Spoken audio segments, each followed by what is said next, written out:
मंजिलें लाख कठिनाई गुजर जाऊंगा, मंजिलें लाख कठिनाई गुजर जाऊंगा। हौसला हार के बैठूंगा तो मर जाऊंगा। और चल रहे थे जो मेरे साथ कहाँ हैं वो लोग, चल रहे थे जो मेरे साथ कहाँ हैं वो लोग, जो ये कहते थे कि रास्ते में बिखर जाऊंगा। दरबदर होने से पहले कभी सोचा भी न था, दरबदर होने से पहले कभी सोचा भी न था। घर मुझे रास न आया तो किधर जाऊंगा।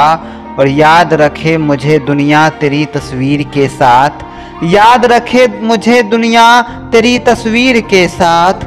रंग ऐसे तेरी तस्वीर में भर जाऊंगा। लाख रोके ये अंधेरे मेरा रास्ता, लेकिन मैं जिधर रोशनी जाएगी उधर जाऊंगा। और रास आई ना मोहब्बत मुझे वरना साकी, रास आई ना मोहब्बत मुझे वरना साकी। मैंने सोचा था कि हर दिल में उतर जाऊंगा, मैंने सोचा था कि हर दिल में उतर जाऊंगा। बहुत बहुत शुक्रिया आप सभी की मोहब्बतों का। आप सब कमेंट कर सकते हैं कि आपका फेवरेट गज़ल कौन सा है, तो मैं कोशिश करूंगा कि उस गज़ल को आवाज़ दे सकूं, मैं पढ़कर आपके बीच रख सकूं। मिलते हैं अगली वीडियो में। गुड बाय, टेक केयर, अल्लाह हाफिज़।